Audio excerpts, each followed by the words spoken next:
PowerPoint for us, but we won't be able to project that. But well, this is Levi Haeck. He's from the Ghent University, and he's going to talk about the controversy over the derivation of the categories of quantity. So you have. All right. Thank you so much, Stefano, for the introduction. Thank you all for being here. Can you all hear me clearly? All right. I'm also very grateful for being able to speak here today and discuss with you my ideas. So my talk will be about the derivation of the categories of quantity, the controversy related to that, and why this controversy can be important.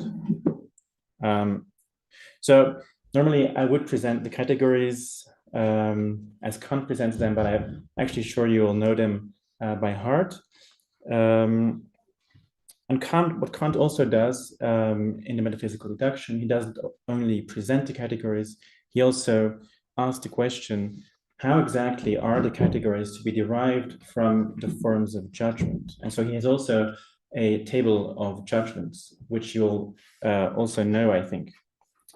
Now, the question that has been troubling many scholars is, how exactly should we understand this issue of derivation of the categories from the forms of judgment, this issue of alignment, or sometimes called the issue of ordering? Now, Kant scholars have quarreled over this issue at least since 1778, when Erich Adickes published his Kant's Systematik.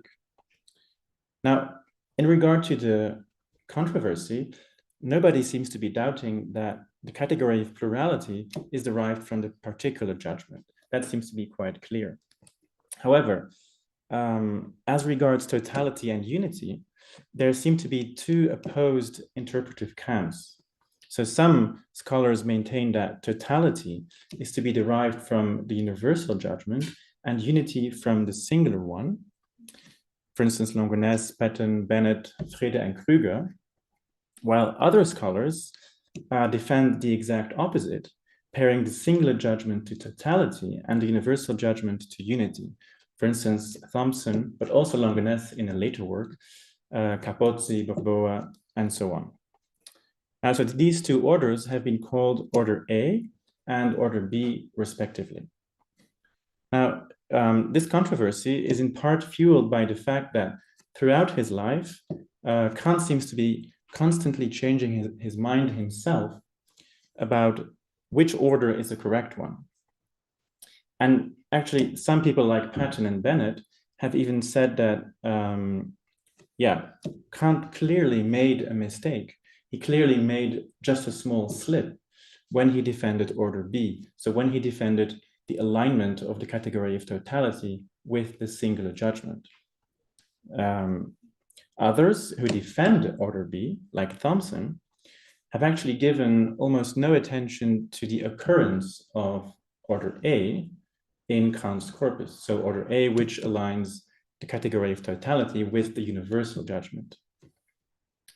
But still other scholars, and this is where things become complicated and actually more interesting, have defended Order B as regards the category's derivation, while endorsing Order A when their role in empirical judgments is concerned.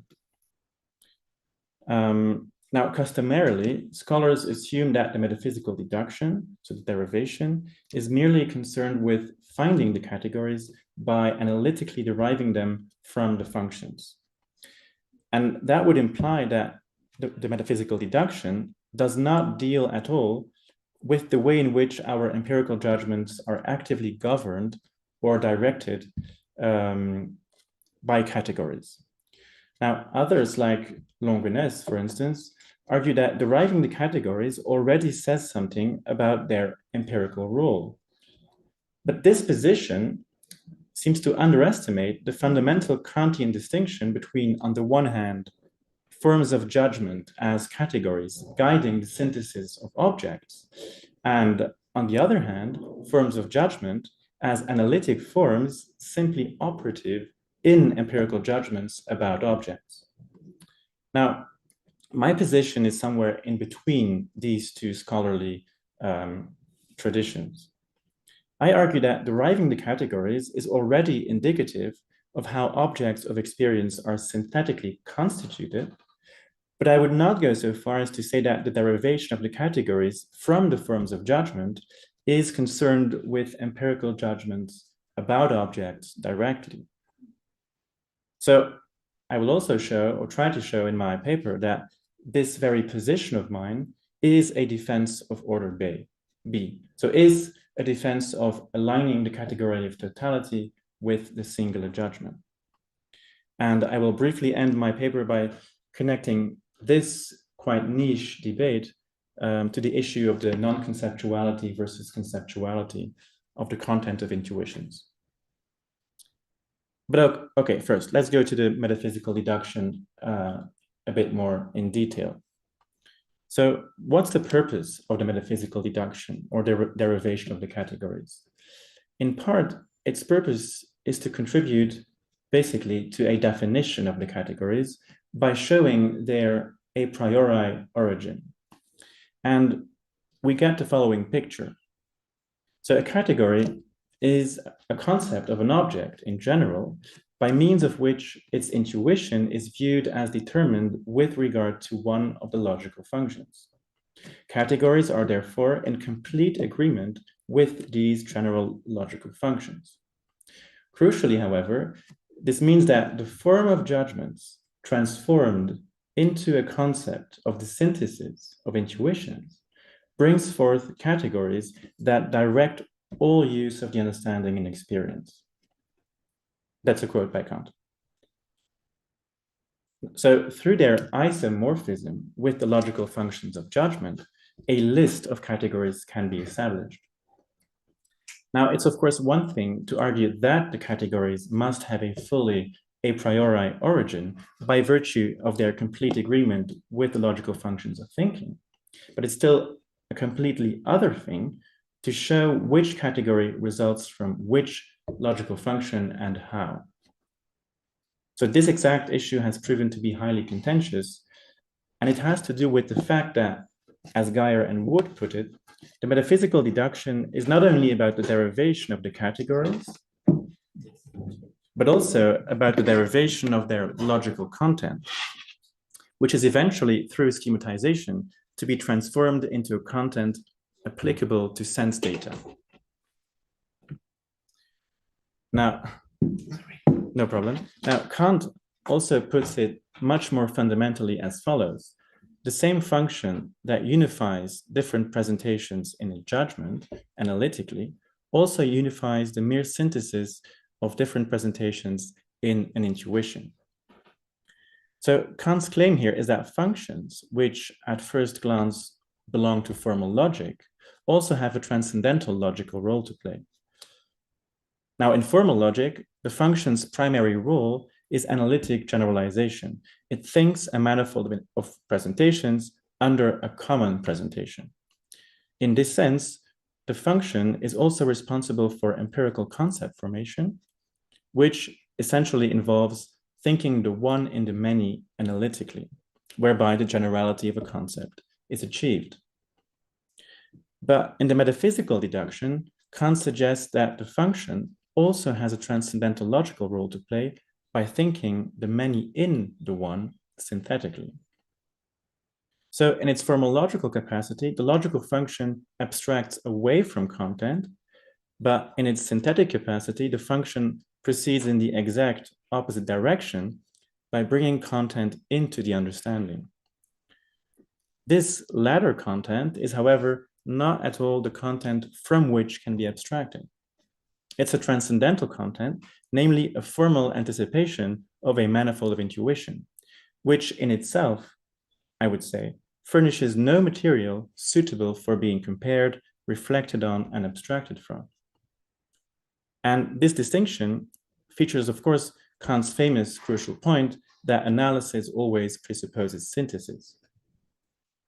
In this way, we can appreciate that the metaphysical deduction concerns one of the core questions of Kant's philosophy. How can our judgments and concepts be said to be about something? How can they have relation to an object? But also, how are objects possible? The point is that the synthetic activity of the functions, so the categories, enables intuitions and concepts to be about something to begin with. But okay, what's an object for Kant?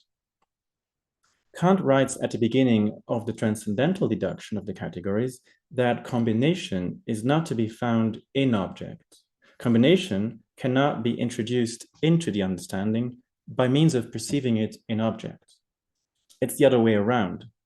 The understanding introduces combination into objects, and it does so under the name of the categories. That's what Konstantin Pollock refers to as Kant's forma non afficit doctrine, so the form doesn't affect doctrine. Now, this means that the categories of quantity are responsible for a type of combination. According to the categories of quantity, intuitions, we know, are determined as extensive magnitudes, that is, as aggregates, as compositions of homogeneous parts that do not necessarily belong to each other. And in the axioms of intuition, Kant makes clear that singular objects cannot be presented without reference to their parts and the synthesis thereof. In that sense, the constitution of empirical objects, if the categories of quantity are involved, follows a procedure of constructing geometrical concepts. So what's at stake here is nothing less than the very capacity to identify local regions of space as totalities, as individual wholes, namely according to a measured plurality of homogeneous parts. And Kant makes clear that this involves a configuration of three moments. We have oneness, we have manifoldness, and we have totality. Now, exactly this taking together in one of a plurality of homogeneous parts, resulting in what Kant calls the concept of Allheit, or totality, seems to be none other than the condition of possibility of a relation to an object. So he writes, nun ist das Bewusstsein des mannigfaltigen Gleichartigen in der Anschauung überhaupt, sofern dadurch die Vorstellung eines Objekts zuerst möglich wird, der Begriff einer Größe.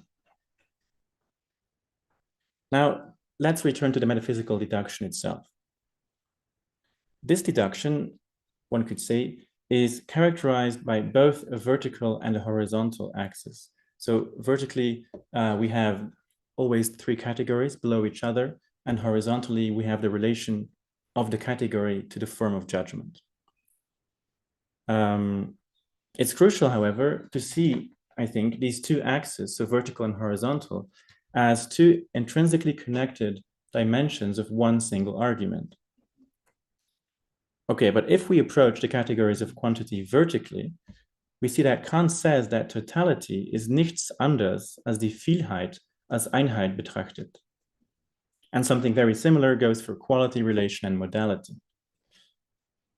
However, if totality is a combination of plurality and unity, this is not to say that the third category is less fundamental than the first two, as merely derived from them. Each third category, according to Kant, consists in what he calls a special act of the understanding, which is to say, for instance, that the category of totality does not necessarily arise when unity and plurality can be combined and are applicable. So something distinct from a mere combination seems to be at play here. But then what exactly does such a special act entail? In a very famous footnote to the Third Critique's introduction, Kant says quite firmly that while a priori analytic divisions of concepts are always dichotomous, a priori synthetic divisions of concepts must be triadic, namely involve eine Bedingung, ein Bedingtes und der Begriff, der aus der Vereinigung des Bedingten mit seiner Bedingung entspringt. And that would imply that the category of totality is a concept arising synthetically from a combination of a condition, unity, with something conditioned, plurality. So Kant writes in a letter to Schulz that the third category is not applicable where the first two apply. For instance, 1 year, many years of future time are all applicable. They are real concepts. but the allness, the totality of all future years, hence the collective unity of a future eternity, which is thought as a whole, is not valid. So the totality of all future years, taken collectively as one, kollektive Einheit, is not a reale Begriff, because this successive addition of one year to another will never be completed, but the very notion of totality seems to imply a notion of completion. So when Kant says that this eternal future collection of years is not a reale Begriff, the point is that he means that it cannot serve to determine a manifold of intuition, because applying such a conceptual infinity onto the infinity of a manifold does not help at all in effectuating determination. So it fails in taking the latter collectively as one. Now, to fully grasp this vertical dynamic, we need to determine the kind of judgmental activity that is implied here, horizontally speaking. And we will see that the category of totality does not rest on a form of judgment in order to group a certain plurality of objects under a common measure, as order A suggests, but that it rests on a form of judgment in order to account for grasping a plurality as a singular object, as order B suggests. Now, so let's go to the horizontal axis. It's quite clear that in deriving totality from unity and plurality, we need something that stops the successive reproduction of a unit. So our challenge then is to figure out which function makes for the best candidate for underlying this synthesis, the singular judgment or the universal judgment. Now, a singular judgment, we know, by its very nature, relates a general presentation to a singular presentation universally, so without exception. In formal logic, however, that means that the subject of a singular judgment is either a singularized concept like this dog or a proper name like Socrates. The universal judgment, on the other hand, by its very nature, relates a general presentation universally, so without exception, to another general presentation. Just like the particular judgment relates a general presentation to another general presentation, but does so non-universally, so with exception. So the question is, what kind of a totality would we get by deriving it from the universal judgment? And how does that compare to a totality derived from the singular judgment? Now, to answer that question, we need to introduce two other concepts. Broadly construed, Kant makes a distinction between two kinds of totalities in his works. One that belongs to what he calls collective unity, and one that belongs to what he calls distributive unity. So take the proposition, which Clinton already talked about, all humans are mortal, and then compare that to the proposition, humanity is mortal. The latter, so humanity is mortal, Kant calls a collective totality or unity, while the former, so all humans are mortal, is distributive. Now, if the understanding assumes all humans to be mortal, that means that if something is a human, it is mortal. But then reason comes in and says, we should not only predicate the term mortal of the term human, we also have to assume the predicate mortal to hold for the group of humans as such. And Kant specifies in his Reflexion zur Metaphysik that the collective totality is synthetic, taking the many in or as one, while the distributive totality is analytic, namely taking the one in the many. And in the ideal of pure reason, Kant indeed stresses that collective totalities or unities imply the thought of something singular, ein einzelnes Ding. So what matters for distributive totality is that a predicate, the one, is affirmed of every single element within a certain plurality, a certain totality, but not of the totality, not of the singular collective as such. And the decisive phrase here is can be affirmed. So the one can be affirmed of the many. In the case of collective totality, on the other hand, I must think the many, because it makes the synthesis of intuition necessary by bringing that synthesis to a concept.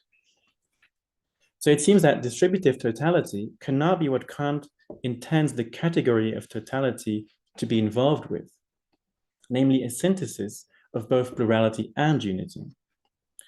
In the sentence, all humans are mortal, the quantifier all does not need to comprise a certain plurality of humans.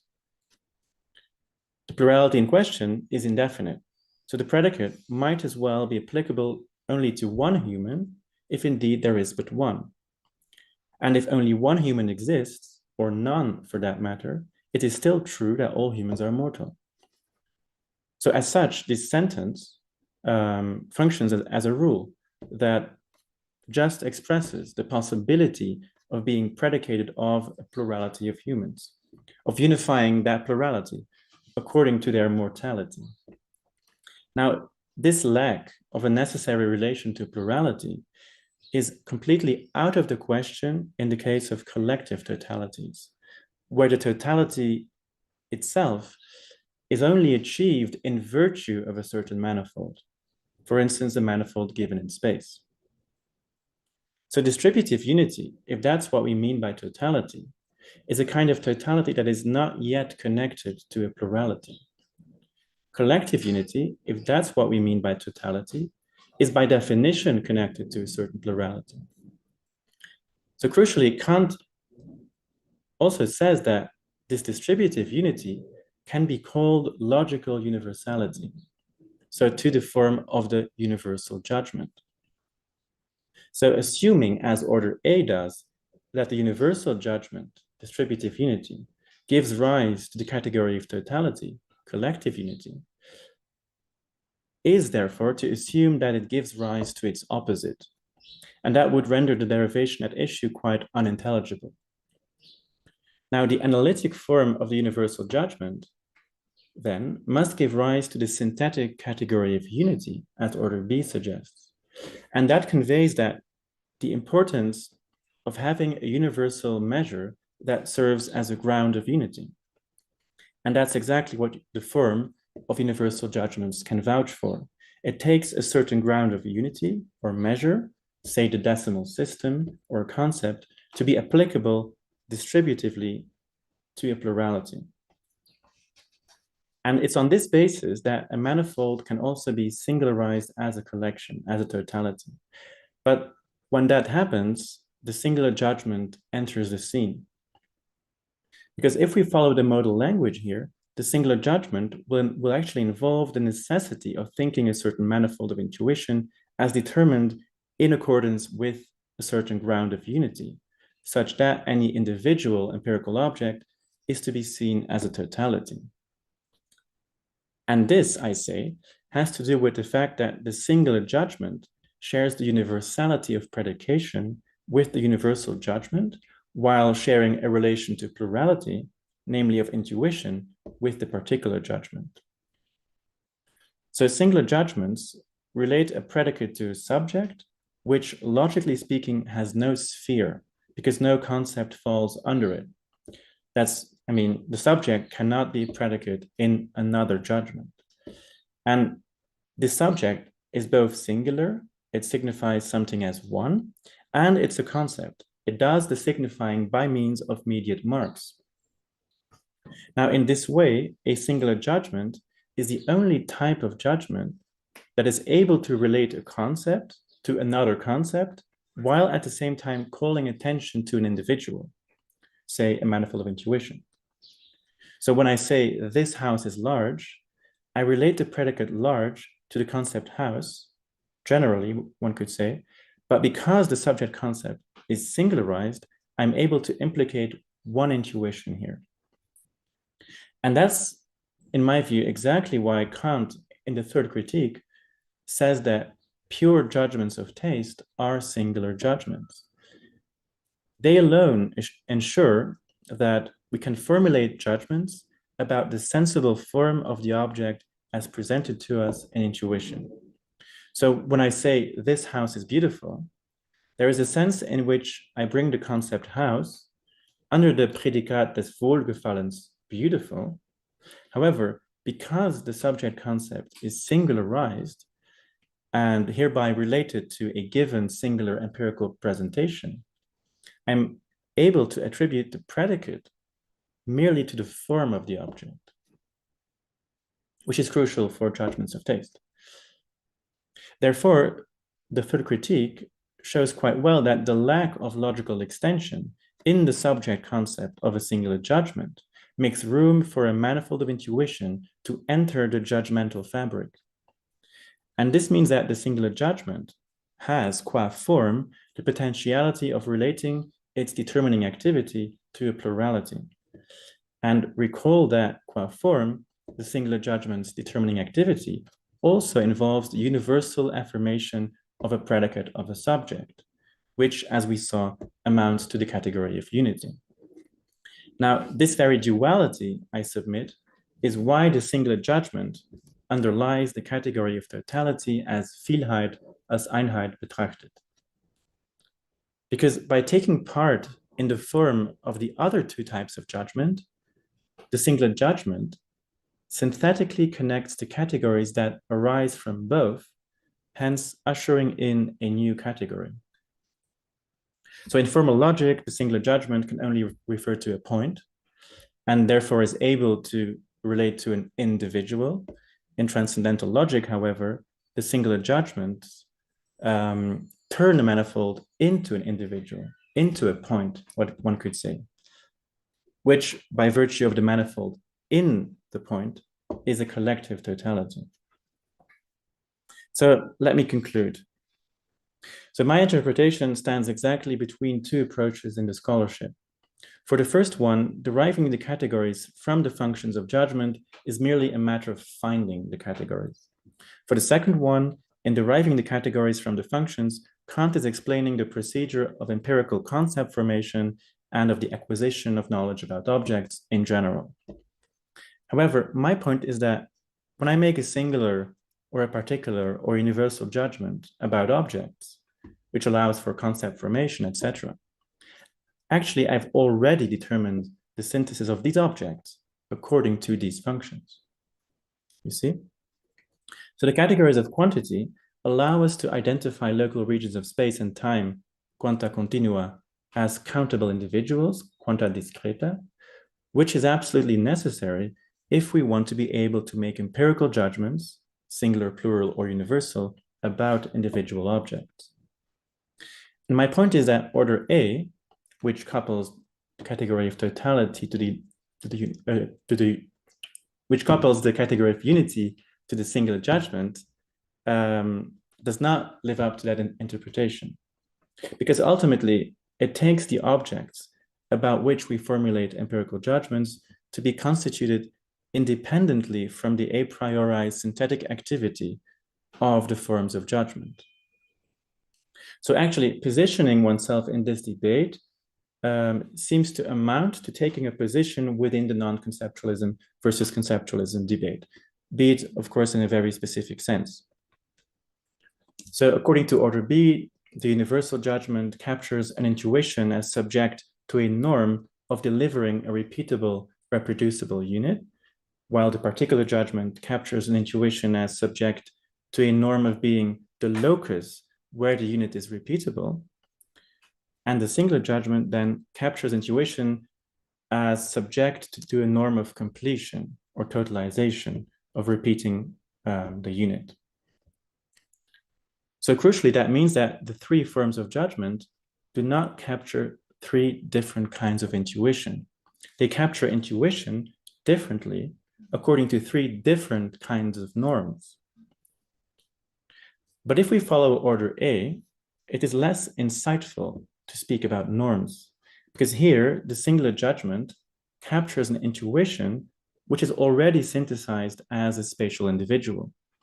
And the particular judgment then captures an intuition as already containing a plurality of said individuals, etc. So my defense of order B highlights the normative role of the forms of judgment in enabling intuitions to have semantic content, to have relation to an object. A non-conceptualist reading would be more comfortable with order A because it seems to attribute to intuition the capacity to present discrete quantities independently of the understanding, such that these quantities can only subsequently be determined by making judgments. Okay, I hope that was at least to some extent clear.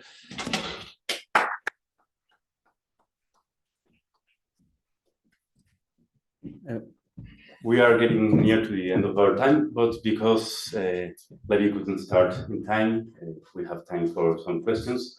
Is there anybody who wants to ask Levi something? Lara? I was just curious to know if there is something for justifying your position in other writings of Kant, for instance, in the logic. And also, how was the situation how was the state of the art at the time of Kant? Okay, well, the problem with the logic, I mean, I cite the logic a lot in my paper actually, but the thing is, the logic is like very important to understand transcendental logic, which is the theme I'm discussing, but it's not yet transcendental logic in a sense. So it keeps, although it has a notion of synthesis, it does not really apply that notion of synthesis onto what the form of a singular judgment might be. So yeah, although the Yeshe logic and all the lectures, for instance, seem to point towards the place for transcendental logic, they themselves don't treat judgment forms as already capable of synthesizing, I think. And I mean, the way in which this was dealt with by Kant's contemporaries, well, you have this one discussion with Johann Schultz, where Schultz suggests to Kant that why does he need 3 categories in each class? And I mean, he's like happy, Schultz is very happy that he can reduce his table of categories for Kant to 2 categories per group rather than 3. But that completely misses the role of the singular judgment then, because it has to leave as well. But Kant didn't reply to Schultz by making that argument. So Kant didn't say, well, but what about the singular judgment? He just said something like, well, it's not just an ars combinatoria. It's also expressive of something synthetic. So I guess that what I'm doing with Kant, to some extent, he wasn't completely aware of it himself. So yeah. Also because he changed his mind a lot about the order, right? So very often we see the singular judgment giving rise to the category of unity and not to the category of totality. Although that might have something to do with the order of these judgments in the logic handbooks. Because one can say that, okay, in the first critique, it's we end with the singular judgment, but all logic handbooks would end with that. And in Kant's lectures on metaphysics, he always began the list with the singular judgment. So that might allude to some kind of problems that Kant had with the list as such. Yeah. Saida? 2 small tricky questions maybe. The one is about the last discussion you talked about, the conceptual or non-conceptual content and intuition.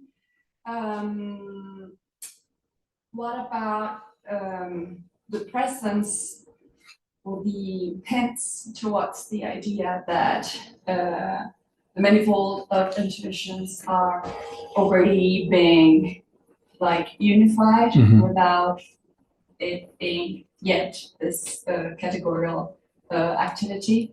What about substance as well? You didn't mention it. I wish I could have something about the relationship you find maybe between this concept and totality. And the last one, which is a tricky one, has to do with Hegel, has to do with Hegel's critique to the way one understands totality, as you just described it, as Kant just described it, as a unity of many, right? Which are also totalities. So how do you really end up making a judgment about something, a true with a true value, if this is an aporia inside the own category of thought? Okay, thank you for these wonderful questions. Let me begin by the first. So, in a sense, I think that the categories of quantity somehow are, through the list of the other categories, are just specified and become dynamical, for instance. And in that sense, the category of Gemeinschaft, so I'm not really substance, but connected to it, seems to be the category of totality, but including quality and including substance and causality. So made dynamical and the same, I mean, so, but that's quite speculative, but I think these judgment forms in the categories of quantity, so singular judgment, etc., they're dragged along the whole list of categories. So, but they seem to be the baseline of the categories, and then they are specified by quality and relation and modality, you could even say. So, but how exactly that ties in with what a substance is or what a Gemeinschaft of substances is for me still an open question. But that it is to some extent an issue of quantity, I would be committed to that view. Although I'm not sure how that ties in with the conceptualism thing. Actually, there was like two questions in the first. Okay. So no, the non-conceptual and conceptual had to do with how you deal with the fact that somehow, some way, there are categories playing a role in the explanation of the unity of not the unity, the synthesis of the multiple. Yeah. Yeah. Okay, but that's like my whole point about that an intuition is subject to norms and not to something capturing an intuition as already having a form, right? So that's very, so I connect the forma non afficit doctrine of Pollock to a rather conceptualist take on what intuitions give and what conceptuality gives, although actually it's about judgments. But okay, let's go to your second question about Hegel, perhaps. Actually, I'm happy you asked that question because I feel some kind of dialectics in this whole issue of quantity, and the determination of a manifold of intuition according to these three categories is very dialectic in a sense, because if you synthesize a line out of 5 line segments, of course, every line segment is already a line which contains other line segments, and you can go on and on and on. So there seems to be like taking something as a unit is already quantifying it as a totality, right? So that you can't really say first we do that and then we do this and then we have totality, because also in the third critique, in the context of sublimity, Kant says that a unit of measurement, like a meter of something, like or a centimeter, I mean, obviously that's already a totality combining a certain plurality according to a unit, right? So that also ties in again with that non-conceptualism thing. It's about to what norm an intuition is subject, not to what an intuition as such gives. Although, of course, we need intuition. I think I'm a moderate conceptualist, but so to come back to Hegel, so there is some dialectic within the notion of totality, right? I'm not sure Kant is able to see that dialectic. I guess he's not able to do that, but yeah, that's an avenue I want to explore. Thank you. Thank you very much, Levi.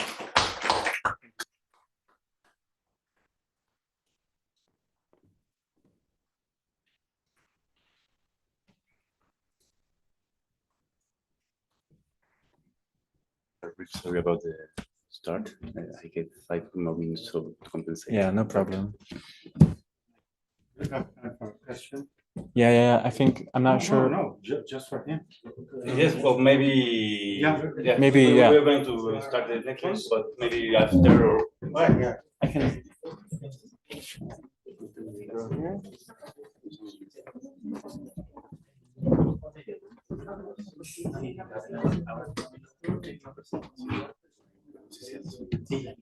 Siguiendo presentación, ¿verdad?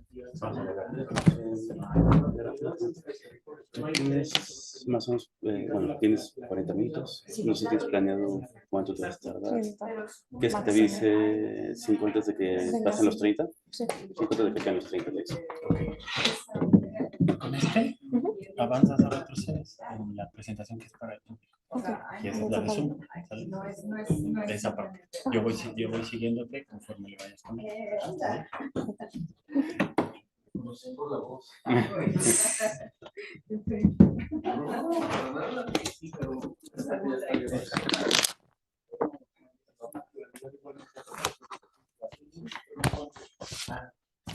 Estamos en la categoría de la cantidad.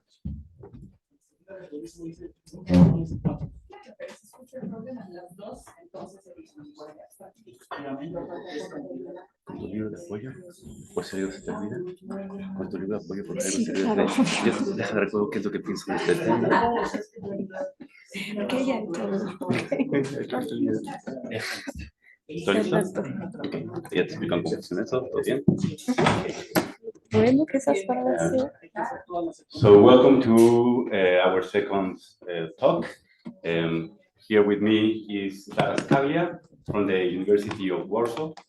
She's going to talk to us about the context, interpretation, and legacy of Kant's schematism. So, Shall I use this No. one? Or? Okay. So first of all, thank you for organizing this event. I'm really happy and honored to be here. And I'm also happy to see so many faces who wants to hear a little bit more about this obscure chapter of the critique of purism. As you know, as you probably know, Schopenhauer states that the chapter is very famous for its profound darkness because nobody has ever been able to make anything out of it. And apart from Schopenhauer, Hegel, Cassirer, Herder, everyone, almost everyone apart from Heidegger probably, was very critical towards the schematism. Well, when I had to decide the topic of my dissertation, I was kind of struck by some claims that Kant did in the critique, which make me think that for him, the schematism has had an essential role in the project of the critic. And so that's why I choose this topic, this horrible topic for my dissertation. I hope this, yeah. And here you can see, I will read it here, 2 of the claims which brought me to study the schematism. So as you can see, in the first one, Kant says that not every a priori cognition must be called transcendental, but only that by means of which we recognize that and how certain representations are applied entirely a priori.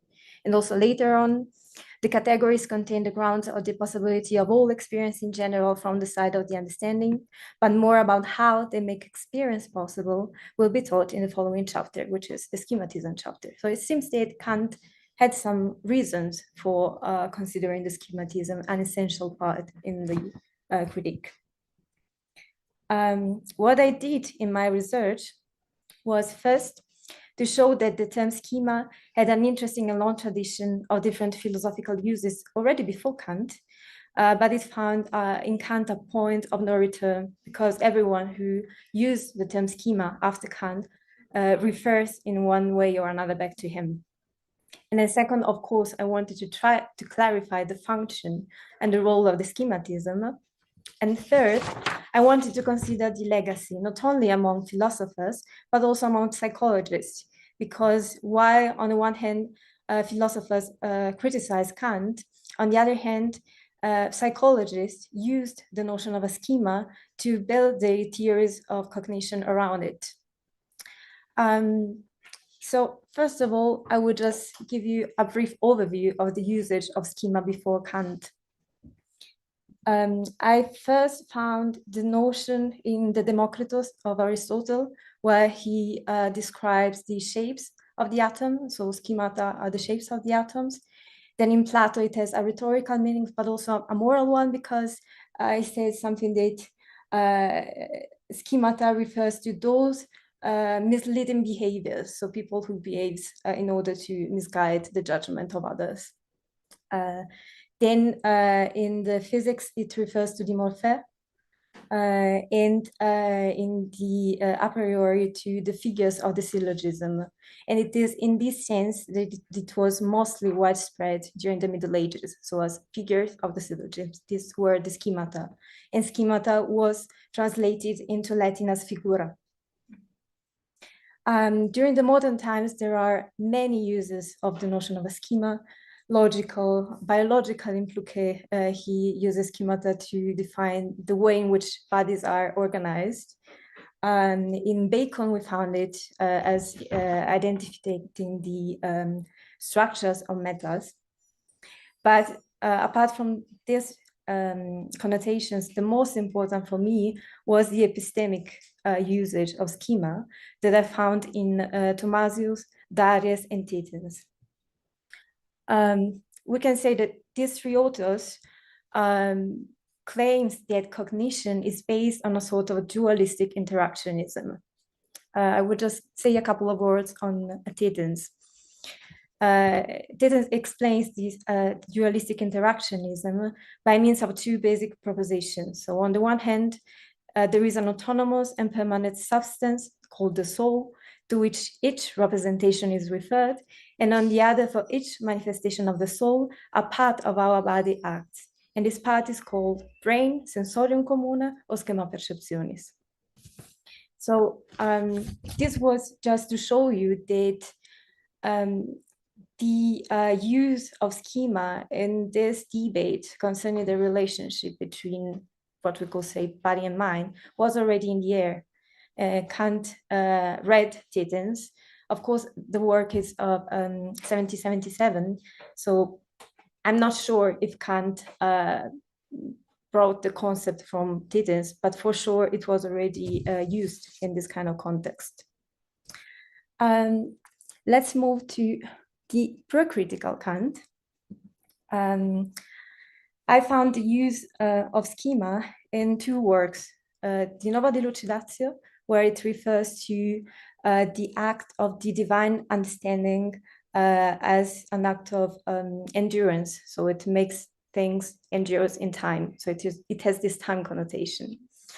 And then in the dissertation of the 1770, there it has two meanings. The first one is outline for coordination of sensation. And the second one is space and time. So schemata are conditions of everything sensitive in human cognition. I shall now show that there are two of such principles, and these are space and time. Let's move to the critique. As you know, Kant introduced the problem of a schematism mainly as a problem of application of pure categories to empirical intuitions, and states that this application has to deal with the problem of unhomogeneity. And to solve this problem of unhomogeneity, he introduced the schemata as time determination. So schemata are transcendental time determination, and insofar they are time determination, they are homogeneous with the categories, which constitutes its unity, insofar it is universal and rests on a rule a priori, but it is on the other hand homogeneous with the appearance insofar as time is contained in every empirical representation of the manifold. As an application of the category to appearances becomes possible by means of the transcendental time determination. So we can solve this problem of heterogeneity by sort of temporalizing the categories. What does this mean? Well, Kant provides us in these 10 pages of the schematism with 17 definitions of schema or schematism. I believe that all of these definitions sort of refer to an aspect of this process of the schematism. Ellison, for instance, divides them into definitions concerning what schematists are or what schematists do. What I will do here is just focusing on schemata as products of imagination to distinguish them from images, and then going on by distinguishing them from the categories. So as you can see in this definition, the notion of imagination appears several times. What is imagination? Imagination is generally described as the faculty of representing an object independently of its actual presence in the intuition. Kant said that imagination is a sort of faculty in between sensibility and the understanding, because on the one hand, it belongs to sensibility because it provides the understanding with the corresponding intuition. And on the other hand, imagination constitutes a spontaneous activity in accordance with the categories of the understanding. I will not delve into the complex interpretation of imagination in its division between empirical, pure, productive, and reproductive, but just say that in these 10 pages, Kant says that there are two products of the imagination. One is images and the other one is schemata, it's transcendental schemata. Now, what are images? Images for Kant are sort of empirical representations or exemplification of concepts produced through the empirical imagination. And these sensible figures are produced through a procedure in accordance with the concept. And this procedure is the schema. So for instance, I can have a mathematical concept, but also an empirical one. To exemplify this concept in an intuition, I need a procedure, a rule to, I don't know, draw the lines and form a triangle. And this procedure is the schematism. Now, Kant also wrote that, of course, images are never adequate to concepts. The question is, what about pure concept? So if we have this problem of with empirical concept and mathematical concept, what about pure concept? And Kant wrote it in the case of pure concept. So the schema of pure concept is something that can never be brought into an intuition. So while schemata for empirical concept and mathematical concept provide us the rule to make an image of that concept, in the case of your concept, we just have a determination of the innocence. And this is what schematism does. As he wrote, the schema of a pure concept of the understanding is something that can never be brought to an image at all, but is rather only the pure synthesis in accord with a rule of unity according to concept in general, which the category express. And it is a transcendental product of the imagination, which concerns the determination of the innocence in general in accordance with conditions of its form, time, in regard to all representation. Now, there are three main criticisms moved to the schematism. One is of unnecessity, the other one is of obscurity, and the third one concerns the role of time. I have some ideas how to respond to this criticism, but for now we'll just focus on one of the reasons why the schematism is considered to be a necessity. And I will use a paper wrote by Trotsky. Has any one of you heard about his name? I think no, yeah. He wrote this paper at the beginning of the 20th century, 1905. And actually it was the beginning of a dissertation, but he died when he was 26. and he was writing the PhD under Ricoeur. For Zschokke, now we can read perhaps the quotation. He uses this footnote to state that space and time already contains the conditions for the unity of the object. And if this is the case, then we don't need the schematism. And I would say perhaps we even don't need a transcendental deduction because it is already everything there. And the footnote says, space represented as object, as is really required in geometry, contains more than the mere form of intuition, namely the comprehension of the manifold, given in accordance with the form of sensibility in an intuitive representation, so that the form of intuition merely gives the manifold, but the formal intuition gives unity of the representation. So it seems that a space as formal intuition already has a sort of unity.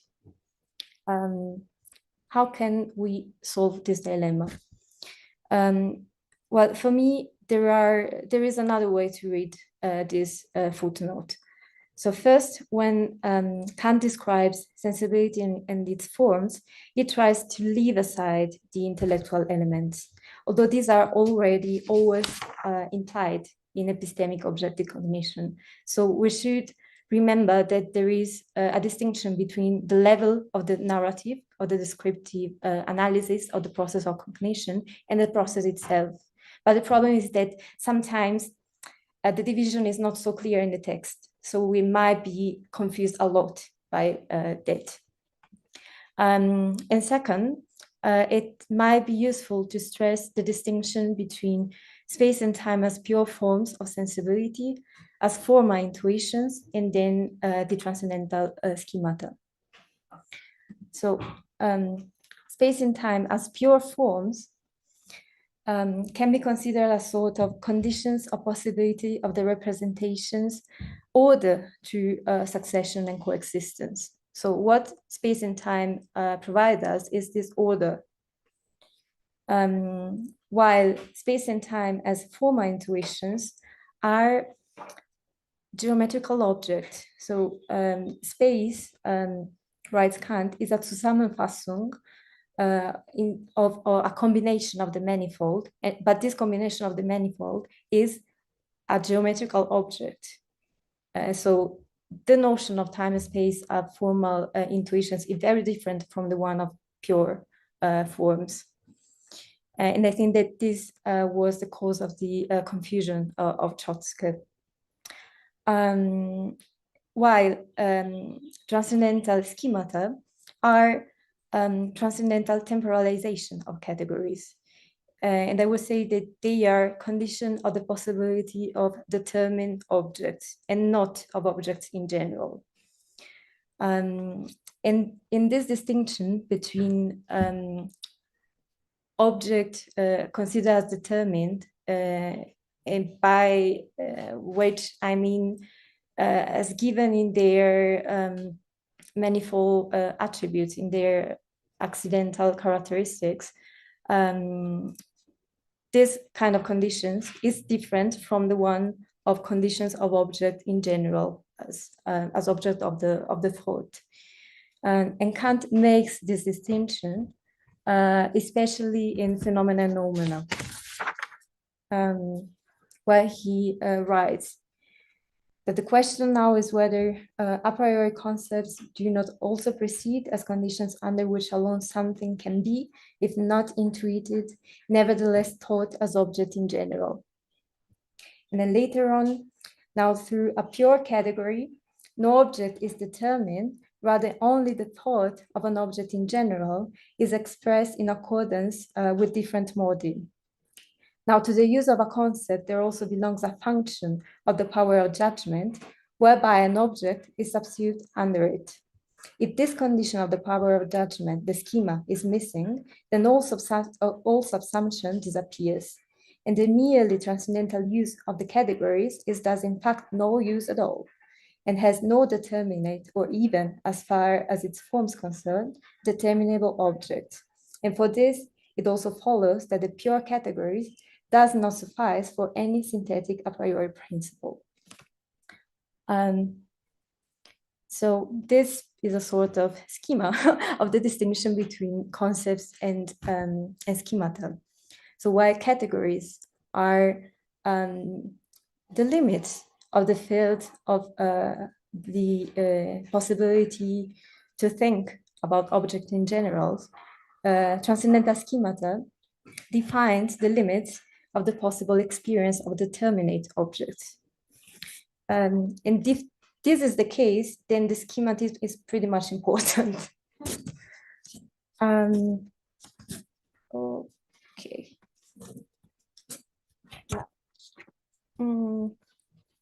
This is something about the legacy. I will not go into the details, but it's just to show you what happened after Kant in psychology, especially.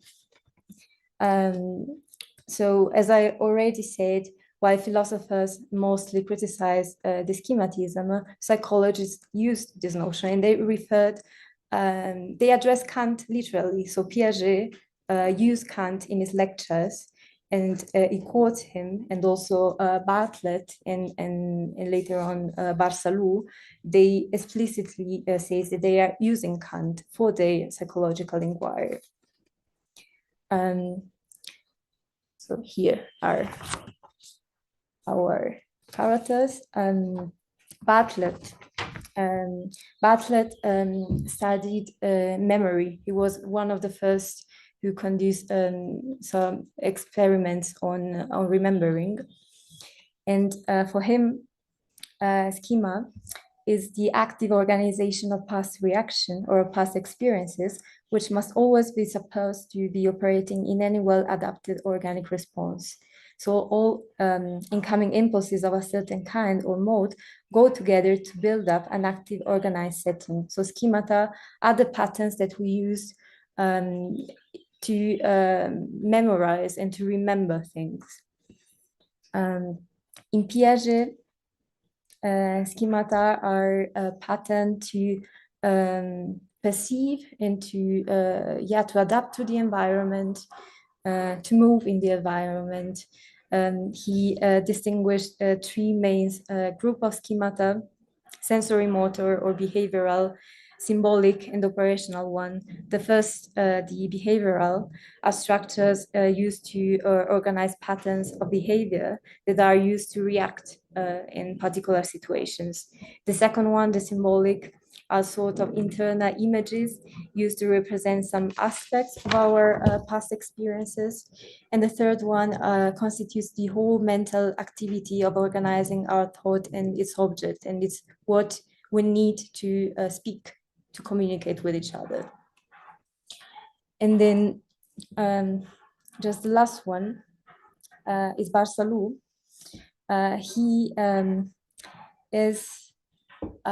He develops a non-modal theory of cognition, by which he means that there is no distinction in nature between superior and inferior faculties. And symbols, which are his version of schemata, are defined as the gateway between perception and cognition. And after a perceptual system acquires information about an entity in the environment, the cognitive system places the entity into a category. And this process is his psychological version of the schematism. Here is just an example of it. So you have the perceptual state, and then through a sort of extraction, you can create or produce the symbol, which is used in memory, language, and thought. Yeah, and then here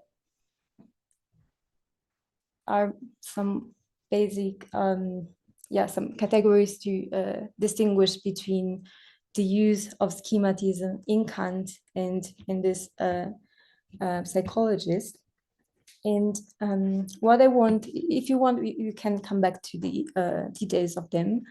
But this is important because many of the philosophical criticism moved to the schematism were based on the fact that Kant is providing us with a theory which might have some philosophical meaning, but it can also be useful for psychological purposes. And so what I think that it's important for us is to distinguish the two aims. And the reason why Kant always says that, oh, I cannot explain how the schemata are produced, so this is an unhidden heart, is because the empirical process cannot be explained for him because he doesn't have the tool, and also for his idea of a psychology which cannot be considered as a proper science. So the schematism lies sort in between these two domains, the psychological and the philosophical. And what I believe is that philosophers rightly saw this psychological problem, but they didn't consider the philosophical value, which consists in this distinction between object in general and determinate object, which I think is the basis of the importance of the schematism and its distinction from the transcendental deduction. That's all.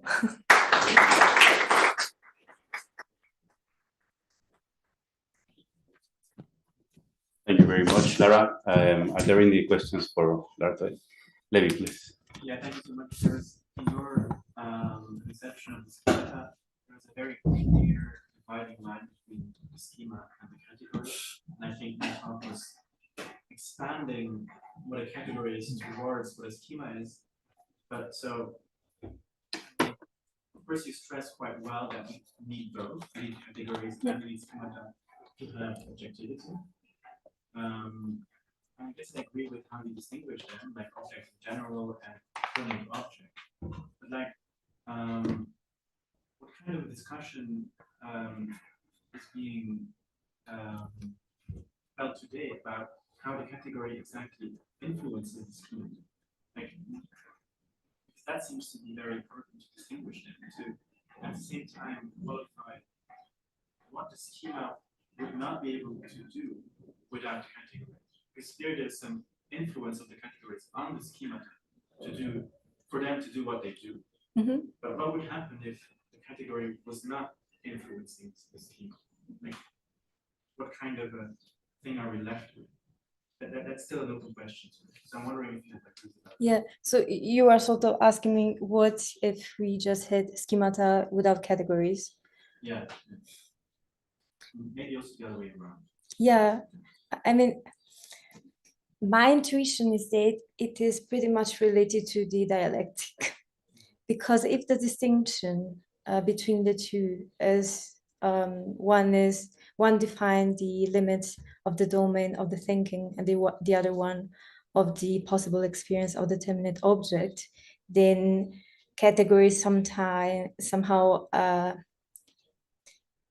are related to the real use of reason, while schemata no. So this is what categories could could be developed into without the schemata.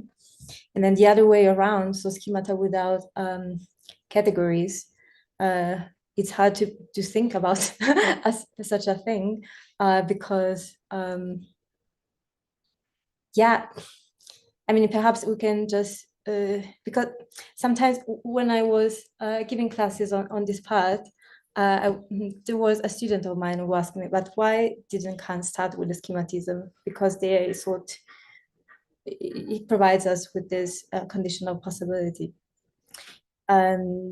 Probably for the architectonic of the work, we need to start with the metaphysical deduction and then go to the transcendental deduction. So I think we could probably do the other way around, but then we have to make a sort of metaphysical deduction of the schemata, and to do that we need the category. So I don't know.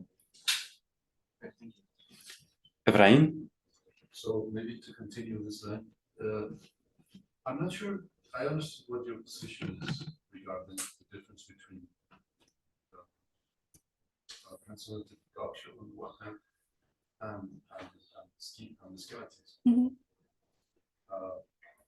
As far as I understand, stress the difference between conditions for all objects in general. Conditions for recognizing objects in general, and conditions for recognizing determinate objects. So, as I understood you, schematism, transcendental schematism, deals with only for determinate objects. That would explain why schematism is necessary after deduction. But I think it's hard to, at least for me, to accept that they, so to speak, deduction and schematism have different domains. In other words, that deduction considers only objects in general, whereas schematism considers only. Okay, yeah, it's perfect. It's a great question. Yeah. So I have other questions. I don't know if there's time, but. First, this question, maybe we can continue if there are. Maybe there's other questions. Yeah, I think that this is really the point, because categories are conditional object in general. In the transcendental deduction, we have the justification of their application, and the answer is that categories are conditional possibility of objects, but in the paragraph 24, there is already a sort of introduction of how this application must work. So I think that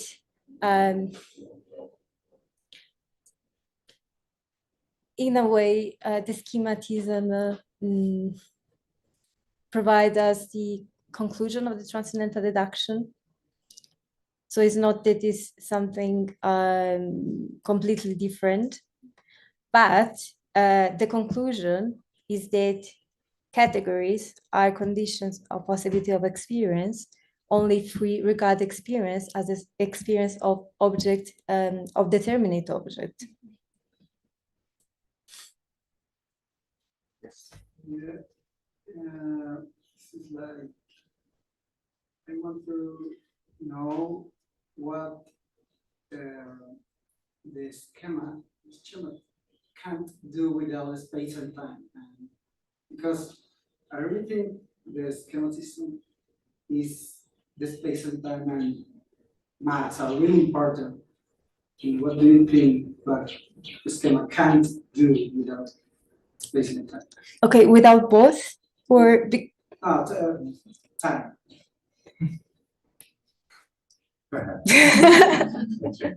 I don't know, because the schematism, of course, is the temporalization of categories. So we need time. It's not possible to. Yeah, but I mean, why is time really important here? Okay, so because in deduction, time is like a secondary role, and here like a very main role. What do you think about? Yeah, so it's related to the previous question. So we need time for the application, and because as subjects provided with what he called the intellectus activus, we need sensibility for cognition. And since the general condition for everything which is sensible is time, then with schematism must work through time. And there is this accusation that we also need space and not just time. I think that Kant wanted just to determine the basic condition, which is time, because we might have some kind of experiences which are not spatial. So that's why it prioritizes time above space. I think we have actually time for one more question. Yes. Perfect. So I have a question actually about the schema the use of schema in the third critique. I knew you know that. But you might be thinking I'm referring to the Ubiquitous stuff. Sure. So I'm actually not. Cool. I'm wondering if you have any thoughts about the passage where he talks about nature as a schema for ideas in section 29. And okay, so you thought, did it disrupt sort of the project? I find that people who work on this are kind of bothered by this passage. So yeah. I was just wondering what your response to that was. I really don't know, because I'm not sure if he's using schema in this very technical sense or not. Because if he uses it in this technical sense, it's really, I don't know, it doesn't deal a lot with what we are doing here. Right. So I think that perhaps it just, I don't want to say a slip of the tongue, but just a use of schema. Yeah, yeah. I acknowledge that Efrain, our guest, has a lot of questions, but I think that he will be able to continue this conversation with Lara. So thank you very much, Lara.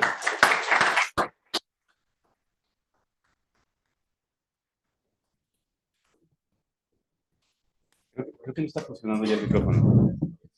Se apagó, creo que se le acabó la batería.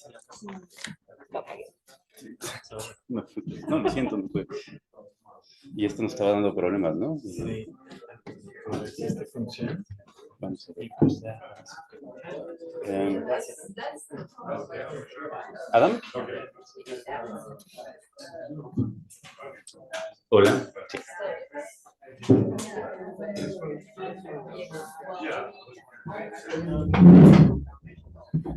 Sorry. Hi. Welcome. Just one. You want to change okay, forward. Yeah, forward. Forward. Backward. Okay. So it's Jurkiewicz. Okay. Yeah. Sorry, I'm not used to pronouncing it. So. Thank you.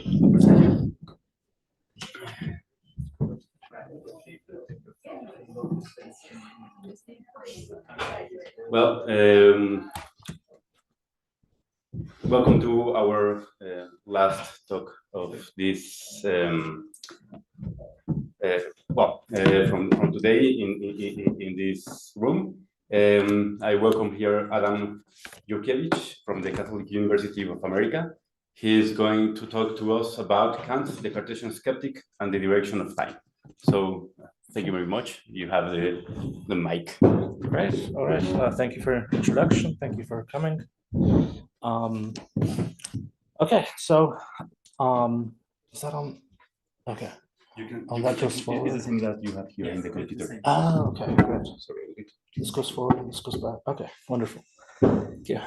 Okay. So, hi. All right. So, in my paper, I discuss an argument that Kant makes against external world skepticism.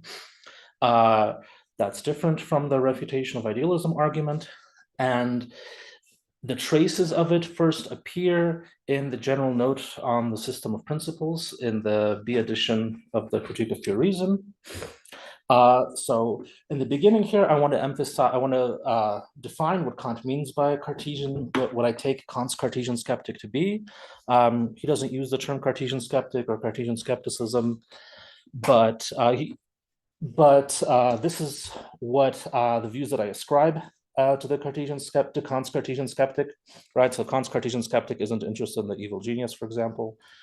So the first claim is indubitability of inner experience, which is known directly. So I'm certain that I exist and that I have mental states, that I have a perception that seems to me that I'm in this room, right?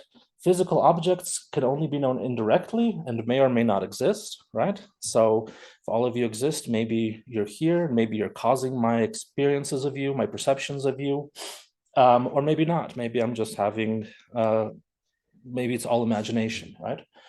So the third claim, our perception of the putative external world is compatible with both the possibility that we are in contact with physical objects and the possibility that we only have access to our own mental states, none of which are related to physical objects, right? So there's a certain kind of neutrality that our putative perceptions of the spatial external world have, right? To both of these possibilities, physical objects existing and being influential on them, and physical objects not existing and not having an influence. Okay, so that's the Kant's Cartesian skeptic. So so there is a trace, I want to argue that there is a trace of a distinct argument here against the Cartesian skepticism as I've just defined it. And it's distinct from the refutation of idealism. It's found in the general note in the system of principles, which comes very quickly after the refutation of idealism. And so I will read this, this quote in full. So alteration is the combination of contradictorily opposed determinations in the existence of one and the same thing. Now, how it is possible that from a given state, an opposed state of the same thing should follow not only cannot be made comprehensible by reason without an example, but cannot even be made understandable without intuition, and this intuition is the motion of a point in space, the existence of which in different places, as a sequence of opposed determinations, first makes alteration intuitable to us. For in order subsequently to make even inner alterations thinkable, we must be able to grasp time as the form of inner sense, figuratively through a line, and grasp the inner alteration through the drawing of the line motion, and thus grasp the successive existence of ourselves in different states through outer intuition, the real ground of which is that all alteration presupposes something that persists in intuition, even in order to merely to be perceived as an alteration. But there is no persistent intuition to be found in inner sense, right? So he gives an example, which appears, several times in the first critique of the line being drawn. And he wants to say that our understanding of time, our ability to grasp time as the form of inner sense is dependent on our ability to be able to track a line through outer sense. Okay, and I want to argue that there is a core of a distinct kind of argument here, a trace, a kind of outline that's distinct from the refutation of idealism. Obviously, this is connected to the refutation of idealism. But the distinctness is that a Cartesian subject could not be able to ascribe to itself even the experience of seeing a line appear to grow.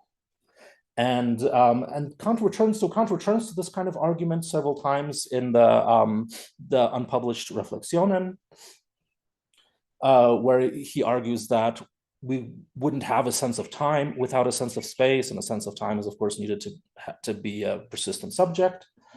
But the most developed version of this that I found is he seems to give in one of his lectures on metaphysics. So this is in the lecture notes, Metaphysics K2, which are dated to the early 1790s. And the note taker is anonymous. And so Kant here is kind of recorded here giving this sort of argument in full form.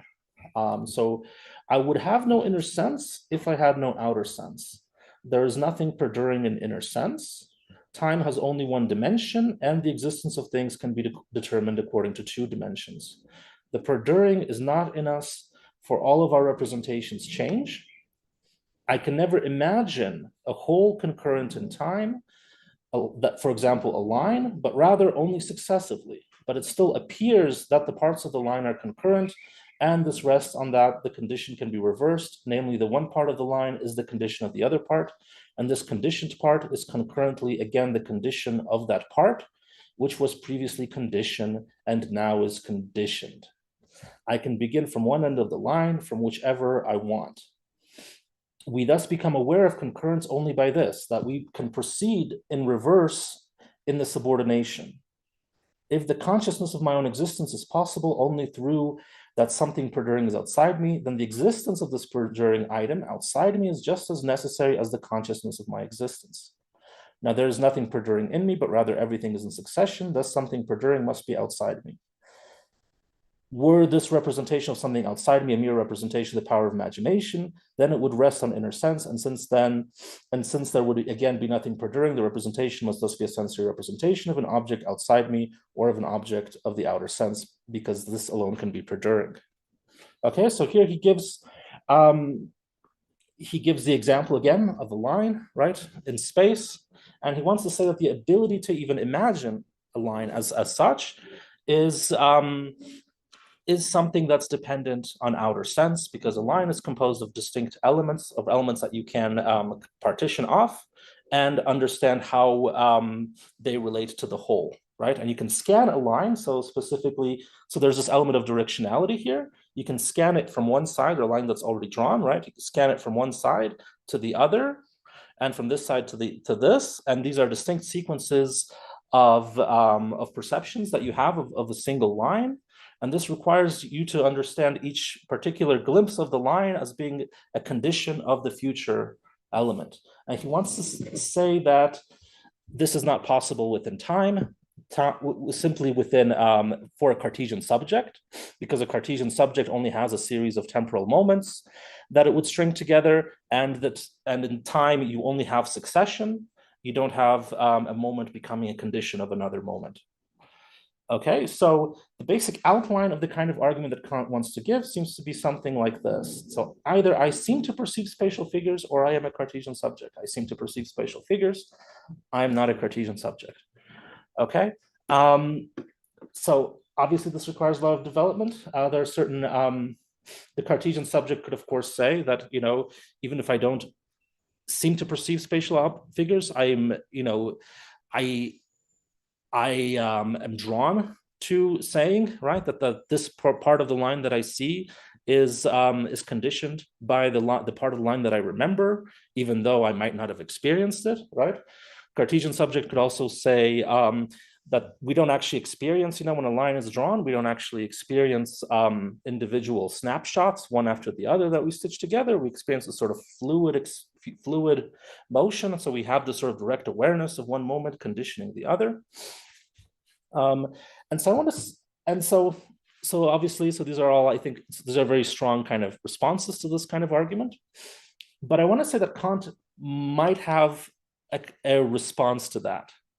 And it has to do with his understanding of how spatial directions work.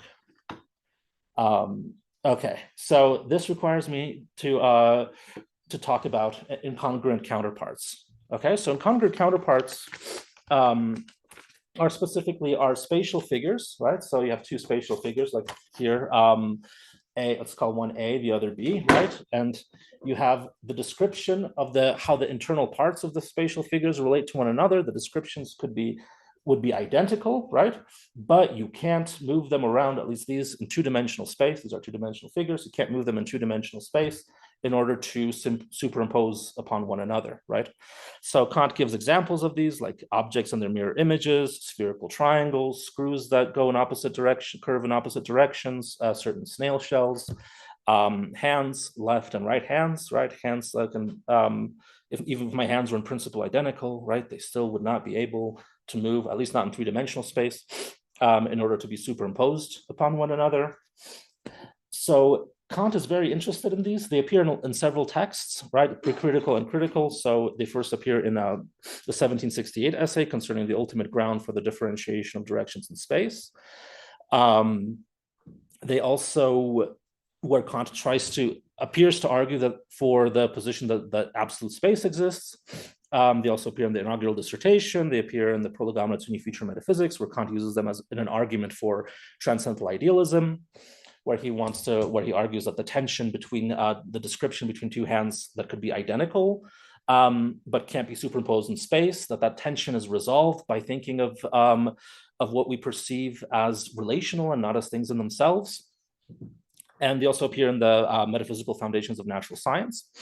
And Kant is clear in his discussion here that he's interested, especially in all of these discussions, even though they have different roles, Kant is interested in the distinction between the description of an object that you give and the intuition of the object. And what the intuition adds, the singularity of the object that can differentiate two objects that could fall under the same exhaustive kind of description of their features, of their intrinsic features.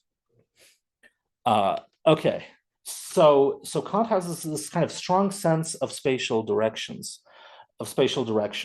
And I think a good quote that kind of gives an example of this, is in a text where he doesn't really explicitly discuss incongruent counterparts, but he talks about orientation in space. What does it mean to orient oneself in thinking, 1786. And he makes his claim about how we understand directions in space prior to any understanding, independently of any understanding of empirical configurations of objects. So in the proper meaning of the word, to orient oneself means to use a given direction, which we divide the horizon into 4 of them in order to find the others, literally to find the sunrise. Now, if I see the sun in the sky and know it is now midday, then I know how to find south, west, north, and east.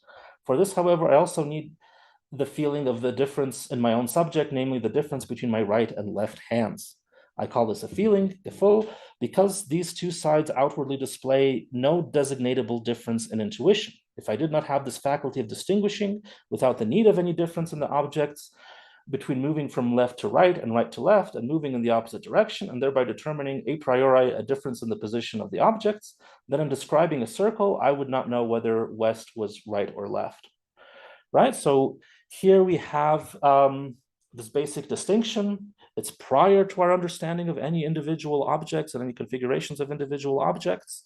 We have these basic distinctions, and they're kind of absolute. If I have a left side, I have a right side, I have a front, I have a back, I have a top, I have a down, and each one of these elements presupposes the other. Each you could understand each the way you divide the horizon. You could understand each part of the horizon as somehow conditioned by the other parts. And okay, so we have the, so Kant is very clear that this is part of our first person perspective, right, on the world. And in order to relate this to his discussion of Cartesian skepticism, I wanted that there's one more element, and that is a temporal version of incongruent counterparts. So this is, which he doesn't develop as much, he's not as interested in, but it seems to be that he does kind of countenance that idea. So this is from the inaugural dissertation. So he says, for example, if you think of 2 years, you can only represent them to yourself as being in a determinate position in relation to each other. And if they should not immediately succeed each other, you can only represent them to yourself as joined to one another by some intermediate time. But among different times, the time which is earlier and the time which is later cannot be defined in any way by any characteristic marks, which can be conceived by the understanding unless you are willing to involve yourself in a vicious circle. The mind only discerns the distinction between them by a singular intuition, right? So the idea is that you could have, a sequence of temporal moments, say sounds, right? Say like notes, think of a melody, right? And you could imagine a melody just simply from the description of each point, each distinct moment. You can't derive the idea of which one has to come after the other, right? You could imagine a past, one event going into the future, one event going into the past, and it being the same sequence, right? From past to future, future to past. And so this makes me think of the possibility of different directions in space in relation to Cartesian skepticism. Obviously, Kant does not believe there are different directions in space, but at the same time, he believes that this is the only reason for that is because we have we know time by direct intuition, and time is dependent on us, so it's dependent on transcendental idealism. So, for example, in the B edition of the first critique, he says, time has only one dimension. Different times are not simultaneous, but successive, just as different spaces are not successive, but simultaneous. These principles could not be drawn from experience, for this would yield neither strict universality nor apodictic certainty. We would only be able to say, this is what common perception teaches, but not this is how matters must stand. These principles are valid as rules under which alone experiences are possible at all and instruct us prior to them, not through it. Right? So the way I'm thinking is that if you think of the skeptical scenario that the Cartesian skeptic proposes, right, is, you have a first person perspective, and Kant's idea would be that if you simply go by your first person perspective, you can't derive as a necessary truth, right, that time has only one direction. So if you were to think of the Cartesian skeptic as simply being a Cartesian subject that only has access to individual moments in time, then the idea would be that the Cartesian subject should be open to the possibility of there being, say, multiple directions in time. And if that's the case, like time could go forward, you could have direction A and direction B, and time goes backwards. And if that were the case, then you could imagine the same event, like, imagine like a line, right, expanding in your visual field. And you could say, oh, if time is going forward right now, I'm seeing a line grow, right?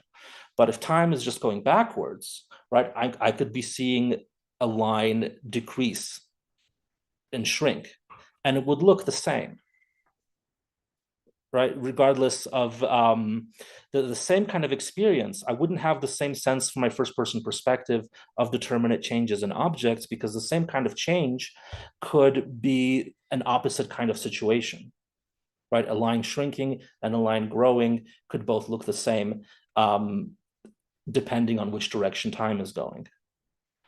And so this undermines the idea that that we have a direct sense of spatial directions, right? If from one movement of time, I see the line going to, say, to my right side, but from the other movement of time, the line is actually going to my left side, then I can't say that I have this sort of determinate distinction between kind of egocentric directions. And so, and if that's the case, then the Cartesian skeptic can't claim that the first person perspective is indifferent to us being a Cartesian subject or not, a pure subject independent of any physical objects. So the argument that I'd want to show, kind of to summarize, is that, Kant would say, I have a direct awareness of egocentric distinctions between directions. If I'm a Cartesian subject, then time may have multiple directions. Time having multiple directions contradicts one, so I am not a Cartesian subject. Right? And obviously this has are certain responses that you can make to this, right? Does this beg the question against the Cartesian skeptic, since egocentric distinctions, could presuppose space? But you can think of it in terms of, say, representations in the mereological structure of our spatial representations, regardless of whether or not space is a real thing. Right, our spatial representations, we have this sort of direct sense of it as a whole and as containing parts in this sort of determinate way. And that could be what is undermined by the Cartesian scenario. Okay, so that's my paper, so thank you.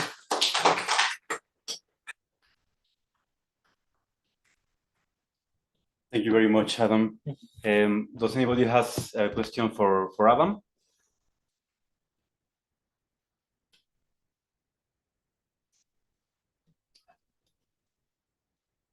I think it was quite clear. Okay. Please. Ask you to do this thought about beyond the quantum context applications, not applications, but discussions about reverse causation or contemporary philosophy, physics, things like that.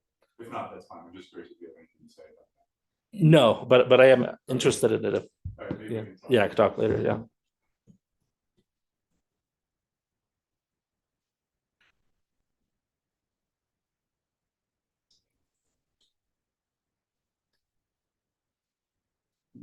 No more questions? No? Well, thank you very much, Adam. Yeah, please, yes, okay. We have in the back, there was someone, no? Then here. Oh, please. My name is Luciano, I'm from São Paulo, Brazil. And so my question is, this text you quote regarding incongruent counterparts regarding time. Mm-hmm. So if I think it has to do to the relationship we were discussing in the paper of Levi. Mm-hmm. Either we go from the whole to the parts, or from the parts to the whole, Mm-hmm. and this would give an idea of transcendental genesis of pure concepts regarding pure intuitions. So the metaphysical deduction could be the derivation of the third moment from the two moments of quantity. We could think of it either departing from the whole or from the part, And the content of it would be the content of pure intuition and transcendental. So my question relates to both of your thoughts, actually. I'm not sure if you would follow the suggestion, would think the metaphysical action and the issue he was talking in this direction. Yeah, I mean, that is, I think, something that I'd have to think about. I mean, the question of like, how does time as a formal intuition figure into a relationship of space as a formal intuition? But I'm not sure right now if I were to think that right now this is like direct implications for, I mean, for the issues raised by Levy's paper. Unless, Levy, if you have something to add. Or I'm not sure, but I would perhaps, on account of my paper, I might be having doubts about point one. Like I just might be thinking, do I really have direct awareness of egocentric distinctions between directions? I'm like, coming from the metaphysical deduction, I suspect that maybe forms of judgment do have something to do with it. Even though Kant speaks of Gefühl in Was heißt sich im Denken orientieren, so I guess you take that as a kind of evidence for point one, right? That like we have a direct awareness of these distinctions on account of Kant calling it a Gefühl, but I'm not sure, like separately from my paper actually, but I'm just not sure that introducing the notion of Gefühl is very helpful, because it seems to be, I'm not sure it's a technical concept for Kant. Yeah. So I'm not sure it really makes sure we can say that, like that we can conclude that point one is Kant's view. Like Gefühl seems to be like, especially because there is also Gefühl in thinking, right? So Was heißt sich im Denken orientieren is like a move from Gefühl in space to Gefühl in reason, in the space of reason. So then Gefühl seems to be some kind of function of the mind, which is not necessarily opposed to thinking, right? So coming from the metaphysical deduction, I would be a bit skeptical of that maybe. Yeah, I mean, I think that's a good point. I think Kant isn't always, I think, consistent about whether I think Gefühl has a kind of spatial content or not. Sometimes he would talk about it as simply something that's inner, but sometimes he does talk about it as also being outer, like in the anthropology from a pragmatic point of view. He talks about having, feeling of touch as being directly, showing us the difference between, how spatial objects are organized. So I think he's inconsistent there. I mean, my idea there isn't simply based on what does it mean to orient oneself in thinking. It's also, I mean, I think it's present in most of his writings about incongruent counterparts. He thinks we have this sort of direct awareness of this distinction between objects that's the sort of that isn't simply, an understanding of their relation to one another, but some sort of relation to space itself. So, I mean, I guess, but I also wonder if how strong of a claim one has to be, if it simply can be like a phenomenological claim that Kant might be committed to, rather than any kind of deeper claim about, say, feelings and spatial representations. Yeah, because also I'm not sure if my comment really is against your conclusion, right? Like I'm just wondering that because we are relating my paper to your paper, I just think it would be about point one. But that doesn't mean it's making implausible your entire argument. So maybe you have more comments on that, because I don't really see how my paper would hamper your big argument. It's just that one point that I would say maybe it's not so easy or not so straightforward. Mhm. It's direct awareness. It's for me, direct awareness is just I can't really do anything with that. But, Yeah. yeah. Okay. I mean, it's direct awareness of distinction. Mhm. That's I think problematic. Yeah. Professor, please.